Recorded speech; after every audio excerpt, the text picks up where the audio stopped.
ഒരു പ്രധാനപ്പെട്ട വാർത്തയിലേക്കാണ്. കോഴിക്കോട് താമരശ്ശേരിയിൽ മാലിന്യ സംസ്കരണ കേന്ദ്രത്തിൽ തീപിടുത്തമുണ്ടായി.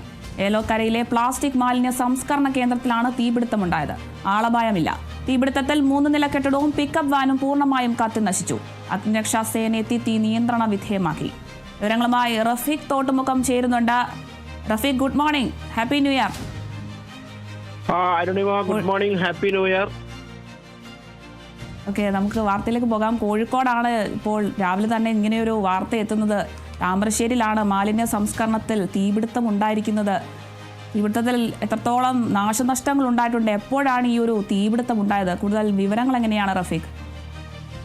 അരുണിമ, തീർച്ചയായും പുതുവർഷത്തിൽ നമ്മളെ എന്താ പറയാ ഒരു ഞെട്ടിക്കുന്ന ഒരു വാർത്ത തന്നെയാണ് ഈ താമരശ്ശേരിയിൽ ഉണ്ടായിരുന്ന ആ വലിയ തീപിടുത്തം. എന്തായാലും ആളപായമില്ല എന്നുള്ളൊരു സന്തോഷ വാർത്തയുണ്ട്. എന്തായാലും ഇന്ന് രാവിലെ 3 മണിയോട് കൂടിയിട്ടാണ് ഇത്തരത്തിൽ അവിടെയുള്ള ജീവനക്കാര് ഈ പുക ഉയരുന്നതും അതുപോലെ തീപിടുത്തവും ഉണ്ടാകുന്നത് ശ്രദ്ധയിൽപ്പെടുന്നത്.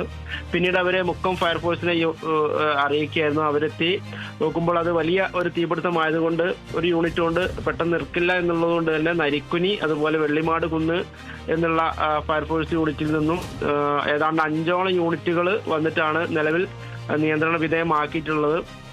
നിയന്ത്രണ വിധേയമാക്കി എന്ന് പറഞ്ഞു കഴിഞ്ഞാൽ പൂർണ്ണമായിട്ട് നിർത്തിയെന്നല്ല, അവിടെ ഈ പുറത്തേക്ക് പോകുന്ന രീതിയിലുള്ള തീ ഇപ്പോൾ വ്യാപിപ്പിക്കുന്നത് തടഞ്ഞിട്ടുണ്ടെന്ന് മാത്രമാണ്. കാരണം ഇത് ഒരു പ്ലാസ്റ്റിക് മാലിന്യ സംസ്കരണ യൂണിറ്റ് ആയതുകൊണ്ട് തന്നെ വലിയ രീതിയിലുള്ള പ്ലാസ്റ്റിക് ആണ് ഉള്ളത്. അതിനുള്ളിലെല്ലാം ഈ തീ പിടിച്ച് പുക വരുന്ന ഒരു സാഹചര്യമാണുള്ളത്. എന്തായാലും നിലവിൽ ഇപ്പോൾ അത് JCB എല്ലാം ഉപയോഗിച്ച് മാന്തി അവിടെ എല്ലാം വെള്ളം അടിച്ചുകൊണ്ടിരിക്കുന്ന ഒരു സാഹചര്യത്തിലാണുള്ളത്.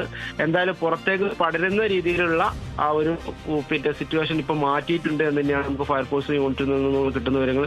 ഏതാണ്ട് അവിടെയുള്ള കെട്ടിടങ്ങളും വാഹനങ്ങളെല്ലാം കത്തി നശിച്ചിട്ടുണ്ട്. പൂർണ്ണമായിട്ടുള്ള ഒരു വിവരം നമുക്ക് കിട്ടില്ല. എന്തായാലും വരും മിനിറ്റുകൾക്ക് നമുക്ക് പൂർണ്ണമായ റിപ്പോർട്ടുകൾ എത്രത്തോളം നാശനഷ്ടം ഉണ്ടായിട്ടുണ്ട് എന്നുള്ളതിന്റെ ഒക്കെ റിപ്പോർട്ട് കിട്ടും. എന്തായാലും ഇപ്പോൾ തീ നിയന്ത്രണ വിധേയമാണ്. വ്യക്തമാണ് റഫീഖ്. കോഴിക്കോട് നിന്നാണ് ഇത്തരത്തിലൊരു വാർത്ത എത്തിയത്. താമരശ്ശേരിയിലാണ് മാലിന്യ സംസ്കരണ കേന്ദ്രത്തിൽ തീപിടുത്തം ഉണ്ടായിരിക്കുന്നത്. ഏലോക്കരയിലെ പ്ലാസ്റ്റിക് മാലിന്യ സംസ്കരണ കേന്ദ്രത്തിലാണ് തീപിടുത്തം ഉണ്ടായത്. എന്തായാലും ആളപായങ്ങളൊന്നുമില്ല. തീപിടുത്തത്തിൽ 3 നില കെട്ടിടവും പിക്കപ്പ് വാനും ഒക്കെ പൂർണ്ണമായും കത്തി നശിച്ചിട്ടുണ്ട്. അഗ്നിരക്ഷാ സേനയെത്തി തീ നിയന്ത്രണ വിധേയമാക്കിയിട്ടുണ്ട്. വിവരങ്ങൾ നൽകിയത് റഫീഖ് തോട്ടുമുഖമാണ്.